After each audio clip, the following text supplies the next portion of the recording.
عائشہ نے حکیم صاحب کی بات مان لی۔ وہ تیار ہو کر ماہم کے گھر پہنچی۔ مونا اور مریم بی بی بھی تیار ہو چکی تھیں۔ عائشہ نے ان کو مسکراتے ہوئے دیکھا۔ آپی کیسی لگ رہی ہوں؟ مونا نے جھومتے ہوئے عائشہ سے پوچھا۔ عائشہ کے مکھڑے پر جلدی سے مسکان نے قدم رکھے۔ وہ مسکراتی ہوئی بولی، اوسم، تم بھی بہت پیاری لگ رہی ہو۔ مریم بی بی نے عائشہ سے کہا، آنٹی ماہم کہاں ہے؟ اپنے کمرے میں، میں اسے لے کر آتی ہوں۔ عائشہ نے اپنا لہنگا اٹھایا۔ وہ ہیل والے سینڈل پہنے ہوئے مکمل مہارت سے سیڑھیاں چڑھنے لگی۔ عائشہ بغیر دستک کے ماہم کے کمرے میں داخل ہو گئی۔ ہو تم ابھی تک ریڈی نہیں ہوئی؟ عائشہ نے ماہم کو دیکھتے ہی کہہ دیا تھا، میری طبیعت ٹھیک نہیں۔ طبیعت کا تو بہانہ ہے، تم اپنی لائف کے ٹرننگ پوائنٹ سے پہلے ہی یو ٹرن لے رہی ہو۔ میری خواہش تھی تم بھی ہمارے ساتھ چلتی۔ عائشہ نے جھامتی نظروں سے دیکھتے ہوئے کہا، خواہش کا تعلق آپ کی اپنی مرضی سے ہوتا ہے، اس لیے میں جانا نہیں چاہتی۔ ماہم نے جواب دیا، فائن ماہم چودھری، محبت کا تعلق آپ کی مرضی سے نہیں ہوتا۔ محبت اور بھوت آپ سے پوچھ کر نہیں چمٹتے، یہ دونوں زبردستی انسان کے اندر گھس جاتے ہیں۔ عائشہ نے اپنا نقطہ نظر پیش کیا، بھوت بنجر مکانوں میں گھر بناتے ہیں اور محبت خالی دلوں میں بسیرا کرتی ہے۔ میرے دل پر شامون کے نام کی رجسٹری ہو چکی ہے۔ ناجائز قبضے کو رجسٹری کا نام مت دو، دل اور خالی پلاٹ میں فرق ہوتا ہے ماہم چودھری۔ من کے محل میں سارے پلاٹ من کی مرضی سے ہی ٹرانسفر ہوتے ہیں۔ عائشہ مسلسل ماہم کو دیکھے جا رہی تھی۔ ماہم نے اسے دیکھا تو اپنی نگاہوں کو جھکا لیا۔ عائشہ پھر سے مسکراتے ہوئے بولی، میں نفرت کے ڈر کی وجہ سے نہیں جا رہی تھی، تم محبت کی وجہ سے انکاری ہو۔ تم مانو یا نہ مانو، محبت کا بھوت تمہارے اندر گھس چکا ہے۔ ماہم کے چہرے پر سنجیدگی بڑھ گئی تھی، جیسے عائشہ نے محسوس کر لیا تھا۔ عائشہ نے ماہم کی سنجیدگی کو ختم کرنے کے لیے بات بدلی۔ بھوت کو انگلش میں کیا کہتے ہیں؟ گھوسٹ، ماہم نے مختصر سا جواب دیا۔ یہ انگلش بھی عجیب زبان ہے، پیار، عشق، محبت کا ایک ہی مطلب بتاتی ہے۔ لو، یہ بھی کوئی بات ہے؟ 3 لفظوں کا مطلب صرف ایک؟ محبت لفظوں کی کیسے آزاد ہے؟ سمجھنا چاہو تو ناممکن، یہ ہمارے اندر ہی ہوتی ہے، بھوت کی طرح اندر گھستی نہیں، ہم اسے باہر ہی تلاش کرتے رہتے ہیں۔ عائشہ تم مجھے ایک بات کا جواب دو، حکیم چچا اور عروسہ چاچی سے زیادہ تمہیں کون محبت کر سکتا ہے؟ حارث بھائی بھی تم سے محبت کرتے ہیں، ان کی محبت تمہاری والدین سے زیادہ ہو ہی نہیں سکتی۔ حیرت ہوتی ہے مجھے ان لڑکیوں پر جو اپنے والدین کا گھر چھوڑ کر کسی کے ساتھ بھاگ جاتی ہیں۔ ماہم نے سنجیدگی سے جواب دیا، نائس، ویری نائس، محبت پر سپیچ دو تو فرسٹ پرائز تمہیں ہی ملے گا۔ تم صرف اتنا بتاؤ تم ہمارے ساتھ چل رہی ہو یا نہیں؟ عائشہ نے پوچھا۔ نہیں، ماہم نے خشک لہجے میں جواب دیا۔ واقعی بھائی، عائشہ زور سے کمرے کا دروازہ بند کرتے ہوئے غصے سے چلی گئی۔ 300 کے قریب مرد وزن معراج کے گاؤں سے ماڈل ٹاؤن لاہور جانے کے لیے تیار ہوئے تھے۔ ان میں سے کافی ساروں نے بلقیس سے اپنے مالکیوں کی تعریفیں سن رکھی تھیں۔ مزمل نے بلقیس کو کہا تھا وہ جتنے لوگ لا سکتی ہے لے آئے۔ بلقیس نے اپنی طرف سے بھی بہت سارے مہمانوں کو بلایا تھا۔ سارے مہمان خیر خیریت سے شادی حال پہنچ گئے۔ ولیمے کی دعوت کے دوران شمائلہ کی آنکھیں مزمل کے دیدار کے لیے بے قرار تھی۔ وہ ستارہ کے تانے سن سن کر تنگ آ گئی تھی۔ کھانا کھانے کے دوران ہی آخر کار اس نے تنگ آ کر بزالہ سے پوچھ لیا، مزمل نظر نہیں آ رہا؟ بزالہ اس کی بے تکلفی سے پوچھے ہوئے انداز پر مسکرا دی۔ چند لمحے اس نے شمائلہ کو غور سے دیکھا، پھر بولی، تم مزمل بھائی جان کا پوچھ رہی ہو؟ شمائلہ نے اپنی پلکوں کو ہاں میں ہلایا۔ مزمل بھائی اسلام آباد گئے ہیں، بازلہ نے جواب دیا اور اپنی ہنسی چھپاتے ہوئے آگے بیٹھ گئی۔ تم تو کہتی تھی وہ تمہارے آگے پیچھے گھومے گا، ستارہ نے کھیر کھاتے ہوئے ہی کہہ دیا۔ شمائلہ نے کھا جانے والی نظروں سے ستارہ کو گھوری ڈالی، جو میٹھا کھاتے ہوئے بھی کڑوی بات کر رہی تھی۔ شمائلہ خود جا کر ممتاز بیگم سے ملی اور اپنا تعارف کروایا۔ السلام علیکم، میرا نام عائشہ ہے۔ عائشہ ممتاز بیگم کے پاس دوسرے صوفے پر بیٹھ گئی۔ وعلیکم السلام، میں نے پہچانا نہیں، بیٹی تم کون ہو؟ ممتاز بیگم نے فوراً سے پوچھا۔ نیلم اور نعمان کی بیٹی عائشہ، عائشہ نے نورانی مسکراہٹ کے ساتھ آگاہ کیا۔ ممتاز بیگم نے عائشہ کے روشن چہرے کو فصاحت سے دیکھا اور کافی دیر دیکھتی رہی۔ ماشاءاللہ ماشاءاللہ، ادھر آؤ، میرے پاس آؤ۔ عائشہ پاس آئی تو ممتاز بیگم نے اس کی پیشانی چوم لی۔ عائشہ کا سارا خوف ہوا ہو گیا، اسے ممتاز بیگم سے محبت کی ہلکی ہلکی خوشبو آئی۔ وہ سوچ رہی تھی محبت کا ایک ہی بوسہ لا تعلقی کی گہری کھائی کو پل بنا دیتا ہے۔ میں تو سمجھتی تھی آپ مجھ پر خفا ہوں گی، عائشہ نے میٹھی آواز سے پوچھا۔ تم نے خود ہی سمجھ لیا، ممتاز بیگم نے گرد و نواح کا جائزہ لیتے ہوئے کہا۔ سب لوگ کھانا کھانے میں مصروف تھے، وہ چاہتی تھی ان کی اور عائشہ کی باتیں کوئی نہ سنے۔ تم نے کھانا کیوں نہیں کھایا؟ ممتاز بیگم نے اپنے سامنے پڑے کھانے کی طرف دیکھ کر پوچھا۔ آپ نے بھی تو نہیں کھایا؟ عائشہ نے بھی سامنے پڑے کھانے کی طرف دیکھتے ہوئے جواب دیا۔ میری عمر میں دوائیاں زیادہ کھانی پڑتی ہیں اور کھانا کم، تم کھاؤ، شاباش، بعد میں کہیں تنہا بیٹھ کر باتیں کرتے ہیں۔ ممتاز بیگم نے عائشہ سے ایسے کہا جیسے جیسے ہم عمر بچپن کی سہیلیاں ہوں۔ ممتاز بیگم اور عائشہ کی ایک دم قریبی کو بازلہ اور مونا سمجھنے سے قاصر تھی۔ صرف ان دونوں کی توجہ اس طرف تھی۔ بازلہ اپنی ماں کی غیر موجودگی میں بیگم صاحبہ کا خیال رکھنے میں مصروف تھی اور مونا کو عائشہ کی سنگت ہی میسر تھی۔ مونا کی معراج کے گاؤں کی دوسری لڑکیوں اور اپنے تایا زاد شمائلہ سے کوئی خاص لیک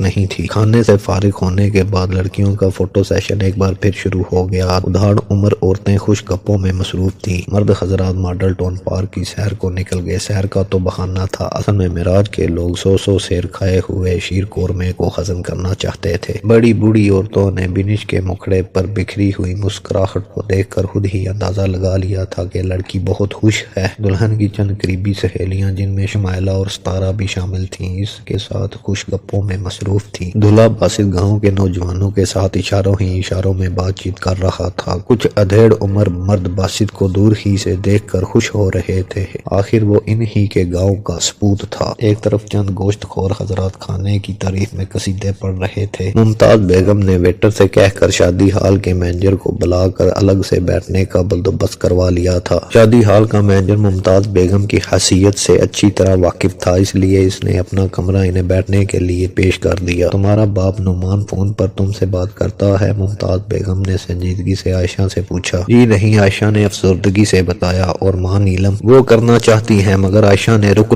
کر کہا۔ کیا عقل اور عروسہ نے منع کیا ہے؟ ممتاز بیگم نے تشویش سے پوچھا۔ نہیں، ابا اماں نے تو کبھی منع نہیں کیا، میں خود ہی بات نہیں کرتی۔ ان دونوں کی کبھی یاد آئی؟ ممتاز بیگم نے ایک دم سے پوچھا۔ سچ کہوں یاد تو نہیں آتی، ہاں جب یاد کرنے کی کوشش کرتی ہوں تو دکھ ضرور ہوتا ہے، عائشہ نے مریل آواز کے ساتھ اپنے دل کا حال بتایا۔ عائشہ نے آنسوؤں سے چمکتی ہوئی آنکھوں کے ساتھ ممتاز بیگم سے پوچھا۔ میں آپ کو دادی کہوں یا نانی؟ سہیلی ممتاز بیگم نے عائشہ کی چمکتی آنکھوں میں دیکھتے ہوئے جواب دیا اور ساتھ ہی اسے اپنے گلے بھی لگا لیا۔ گلے لگنے کی دیر تھی، عائشہ کے آنسو چھلک پڑے۔ عائشہ کی آنکھوں میں سالوں سے قید آنسوؤں کو آخر رہائی مل گئی۔ ممتاز بیگم نے عائشہ کو خود سے الگ کیا اور بات بدلی۔ سنا ہے تمہاری منگنی ہو گئی ہے؟ ہاں جی، عائشہ نے ٹشو کی مدد سے آنکھوں کے نیچے بکھرے ہوئے کاجل کو صاف کیا۔ تمہیں منگنی کروانے کی اتنی جلدی کیا تھی؟ ممتاز بیگم نے ایسے کہا جیسے وہ عائشہ کی بچپن کی سہیلی ہو۔ کیا مطلب ہے؟ میں سمجھی نہیں، عائشہ نے مسکراتے ہوئے پوچھا۔ میرے پوتے مزمل بیگ کو دیکھا ہے؟ جی ہاں، بہت حسین ہے مزمل صاحب، تمہارے منگیتر سے بھی زیادہ۔ ممتاز بیگم نے پرکھتی نگاہیں ڈالی۔ دادی کی طرف دیکھو تو ہاں، اگر عائشہ کی نظر سے دیکھو تو نہیں۔ عائشہ کی نگاہوں کو حارث کے علاوہ کوئی جچتا ہی نہیں۔ خوشی ہوئی یہ جان کر تم اپنے ماں باپ جیسی نہیں ہو۔ ممتاز بیگم نے عائشہ کے گال پر شفقت سے ہاتھ رکھا۔ مزمل بھی اپنے ماں باپ جیسا نہیں ہے، ٹھیک کہہ رہی ہو، بلکہ اس نے ٹھیک کہا تھا تمہارے بارے میں کہ تم نے خود کو سنبھال لیا ہے، لیکن مزمل بھی ابھی تک بکھرا ہوا ہے، کاش اسے بھی کوئی تمہارے جیسی مل جائے۔ سمجھ لو مل گئی سہیلی۔ اس بار عائشہ نے ممتاز بیگم سے ایسے بات کی جیسے وہ ان کی سہیلی ہو۔ کون ہے، کہاں ہے، کیسی ہے؟ ممتاز بیگم کی آنکھیں روشن ہو گئی، ان میں دیپ جل اٹھے تھے۔ ماسٹر محمود کی بیٹی ہے، ہمارے گھر کے سامنے ہی رہتی ہے، بہت ہی خوبصورت ہے، کالے سیاہ گنگریلے بال، موٹی موٹی بلی آنکھیں، دودھ کی طرح سفید رنگ، میٹھی اور دھیمی آواز میں بات کرتی ہے۔ عائشہ کے منہ سے تعریف سن کر ممتاز بیگم خاموش ہو گئیں اور کچھ سوچ میں پڑ گئیں۔ عائشہ نے دیکھا تو پوچھا، کیا سوچ رہی ہیں آپ؟ مزمل نہیں مانتا شادی کے لیے، کیا کروں؟ بس اتنی سی بات ہے۔ اتنی سی بات نہیں ہے عائشہ، ممتاز بیگم نے پریشانی سے کہا۔ عائشہ مسکرائی اور برات والے دن کا آنکھوں دیکھا حال ممتاز بیگم کو سنا دیا۔ ممتاز بیگم کا چہرہ حشاش بشاش ہو گیا۔ اس کے بعد عائشہ نے ماہم کی بچپن کی منگنی کی بات بھی سنائی تو ممتاز بیگم کے چہرے پر پھر سے اداسی آن ٹپکی۔ سہیلی پریشان نہ ہو، ماہم اپنے منگیتر کو بالکل پسند نہیں کرتی، وہ تو اپنے محروم باپ کی زبان کا پاس رکھے ہوئے ہے۔ وہ کہتی ہے میں شادی سے کبھی انکار نہیں کروں گی اور نہ ہی آنٹی مریم کو کرنے دوں گی۔ عائشہ نے اپنی طرف سے پوری تسلی دینے کی کوشش کی لیکن ممتاز بیگم اداس ہی تھی۔ عائشہ بیٹا، زمانہ برا نہیں ہوتا، لوگ اچھے برے ہوتے ہیں، میں غلط تھی، میں 50 سال سے زمانے کو ہی برا کہہ رہی ہوں۔ 50 سال بعد زمانہ تو ٹھیک ہے، اب ماہم کو ہی دیکھ لو، اپنے مرے باپ کی زبان کا کتنا پاس ہے اسے۔ تم اس کو یہ رشتہ ختم کرنے کے لیے کبھی مجبور مت کرنا، ہاں اس کے حق میں جو بہتر ہو اس کے لیے دعا ضرور کرنا، میں مزمل کے لیے دعا کروں گی۔ کچھ دیر کمرے میں خاموشی رہی، پھر ممتاز بیگم کو ایک فکر اور لاحق ہوا۔ عائشہ بیٹا، تم لوگوں کے تعلق گاؤں میں کون کون جانتا ہے؟ ماسٹر صاحب کے بعد صرف آنٹی مریم جانتی ہیں، ماہم وہ نہیں جانتی، آپ بے فکر ہو جائیں، جب تک معراج کے گاؤں والے واپس نہیں گئے۔ ممتاز بیگم اور عائشہ اکیلے میں ہی باتیں کرتی رہی۔ عائشہ نے ممتاز بیگم اور مزمل کا فون نمبر لے لیا۔ آنے سے پہلے ممتاز بیگم نے اپنی کلائی سے ایک سونے کا کنگن اتار کر عائشہ کو پہنا دیا۔ عائشہ نے لینے سے انکار کیا تو ممتاز بیگم بولی، عقل اور عروسہ سے کہنا میں ان کی کچھ لگتی ہوں اور تم میری کچھ لگتی ہو۔